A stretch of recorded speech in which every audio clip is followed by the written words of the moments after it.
Stock analysis का यह पहला वीडियो है जहां पे हम टाटा स्टील के बारे में बात करने वाले हैं।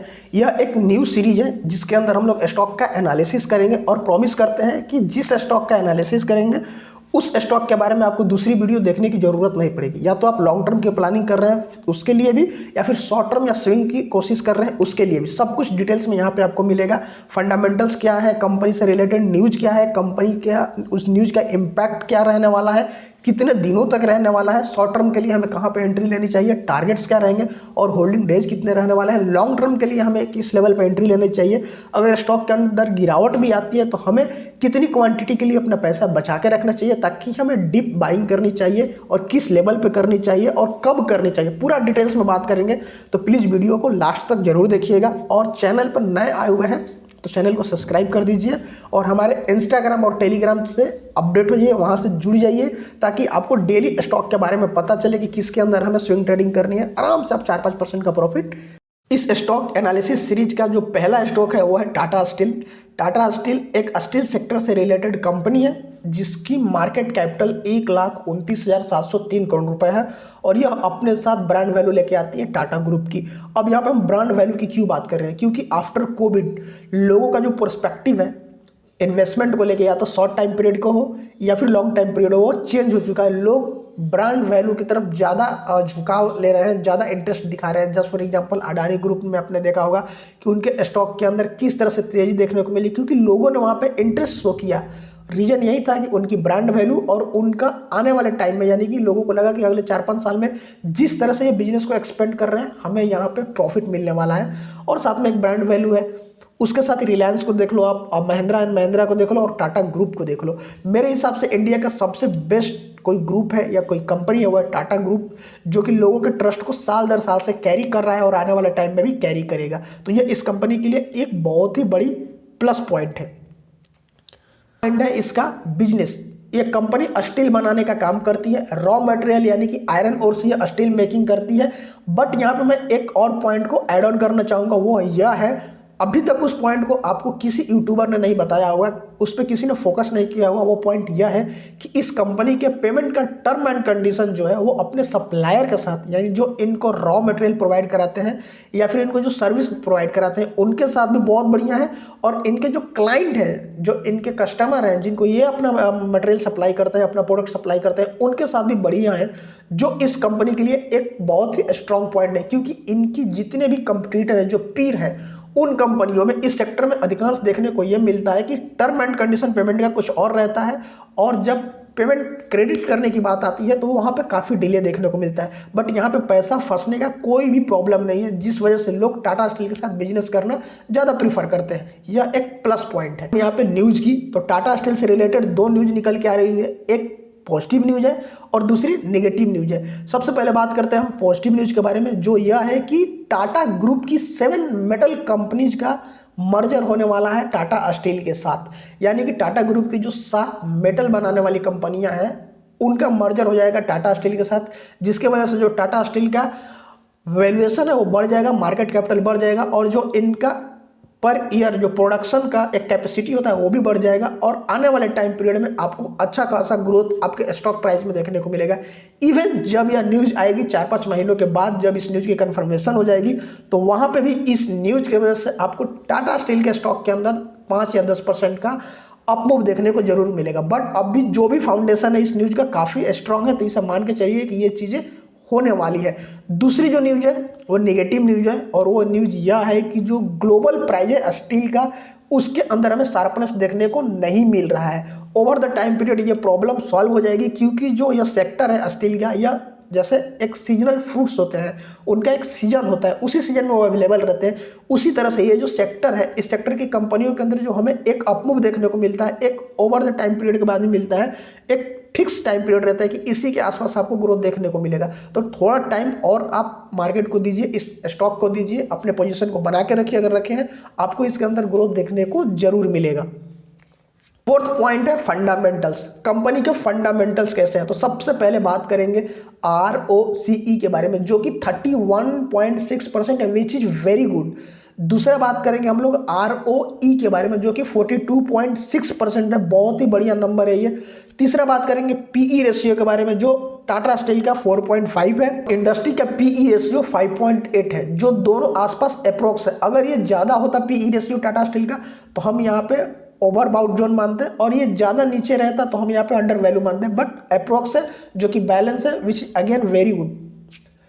तीसरी बात करेंगे हम लोग डिविडेंड के बारे में। तो जो टाटा स्टील है अपने शेयर होल्डर्स को 4.80% का डिविडेंड ऑफर करती है, जो कि एक बहुत बढ़िया नंबर है।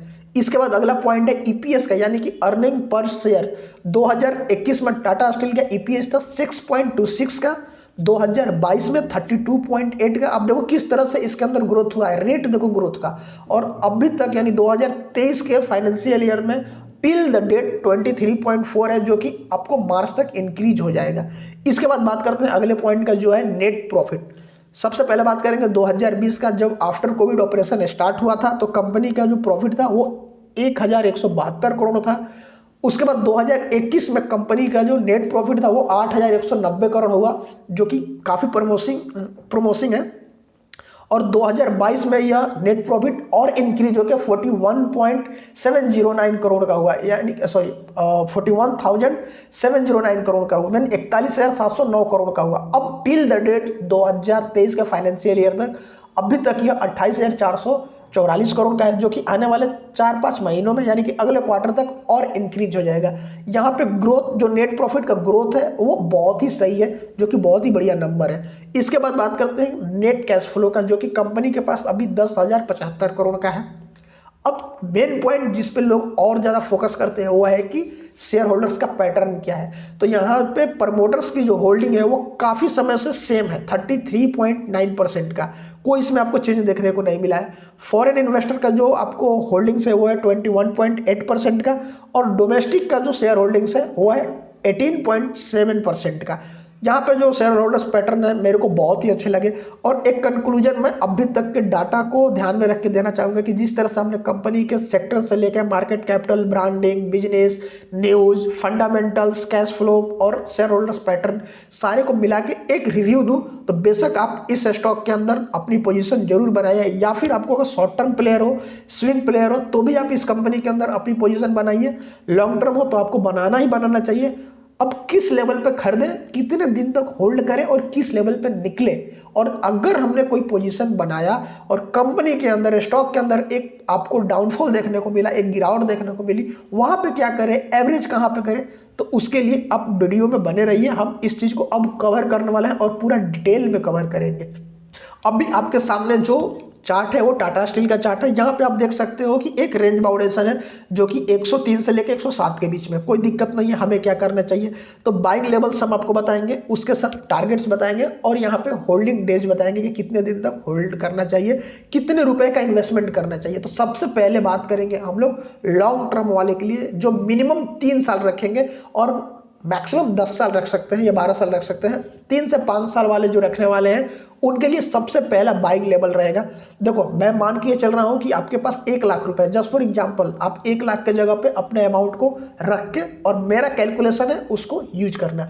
तो पहला आपका बाइंग लेवल होगा 102 से लेके 103 के बीच में, यानी कि 102 से लेके 103 के बीच में आप अपने अमाउंट का 50% इन्वेस्ट कर दो। यानी कि अगर आपके पास 1 लाख रुपए है तो आप 50,000 रुपए इस कंपनी के स्टॉक में, अगर आप लॉन्ग टर्म वाले प्लेयर हो, लॉन्ग टर्म इन्वेस्टमेंट करना है आपको, तो 102 से 103 के बीच में जब लेवल्स रहे स्टॉक का, आप यहाँ पे अपने 50% अमाउंट को इन्वेस्ट कर दो, यानी कि 50,000 को। फिर आप वेट करो, कोई हड़बड़ाना नहीं है, जब तक यह अगला लेवल नीचे के लेवल पर, अगले ऊपर के लेवल पर जाए कोई दिक्कत नहीं है, आप छोड़ दो इतने ही इन्वेस्टमेंट में, फिर आपको पोजीशन लेने की कोई जरूरत नहीं है। लेकिन जब यह फॉल हो गया, जब यह गिरे, इसके अंदर आपको गिरावट देखे, तो 95 के लेवल पे अगेन 25%, यानी कि बचे हुए 50,000 का 25,000 रुपये इन्वेस्ट करो। 95 के लेवल पे बचे हुए 50,000 का 25,000 रुपये वेट करो, इन्वेस्ट करो इसके अंदर, और छोड़ दो आप। अब आपका जो एवरेज करने का टाइम है वो लास्ट वाला जो लेवल है हमारा बाइंग का, वहां पे आपको वेट करना है कि अगर वो लेवल आता है तो आप बाकी के 25,000 रुपये इन्वेस्ट करोगे, अदरवाइज आप छोड़ दोगे। वो लेवल है 85 का। अगर ये स्टॉक 85 के लेवल तक जाता है तो रिमेनिंग 25,000 रुपये आप इसके अंदर इन्वेस्ट करिए और वहां पे आप छोड़ दीजिए। इसके नीचे अगर जाए तो भी आप बिंदास रहिए, आराम से इसको 2.5-3 साल तक होल्ड करिए। टारगेट 1 ये रहेगा 125, टारगेट 2 180, टारगेट 3 225 और टारगेट 4 280। अब जिनको 5 साल से ज़्यादा होल्ड करना है उनके लिए, जैसे मैं हूँ, टाटा स्टील में मेरी खुद की होल्डिंग्स होने वाली है 5 साल से ज़्यादा की, तो 5 साल से ज़्यादा वालों के लिए जो टारगेट है वो 700 का टारगेट है, या 7 साल या 8 साल तक अगर आप होल्ड कर। आता है सेकंड, जो शॉर्ट टर्म प्लेयर है जिनको साल से ज़्यादा रखना नहीं है, 8 या 10 महीने तक ही रखना है या फिर स्विंग करना है, वो क्या करें? तो उनके लिए मैं बता दूं कि उन्हें वेट करना है सबसे पहला बाइंग लेवल का, दोनों प्लेयर के लिए, या तो स्विंग ट्रेडर हो या फिर शॉर्ट टर्म हो। यहाँ पे ऑप्शन वाले भी इसको कंसिडर कर सकते हैं। बाइंग लेवल क्या है? 96 टू 97। अगर ये 96-97 रुपए के आसपास आपको देखने को मिले तो आप अपना पोजीशन बनाइए, और टारगेट आपका रहेगा 105 और 108 का, बट स्टॉप लॉस हमेशा आप 93 का लेके चलेंगे। अगर आप स्विंग प्लेयर हैं तो शॉर्ट टर्म वाले कोई दिक्कत नहीं है, लेकिन अगर आप स्विंग प्लेयर हैं या फिर ऑप्शन में टाटा स्टील को खरीदना चाहते हैं तो 96 के लेवल पे आप 105 के लिए जाइए, 93 का आप स्टॉप लॉस लगा के जाइए, और दूसरा जो टारगेट रहेगा आपका 115 से 120 का रहेगा, बट वहाँ पे जो स्टॉप लॉस रहेगा वो 102 का रहने वाला है। तो शॉर्ट टाइम पीरियड और स्विंग ट्रेडर वाले इस पे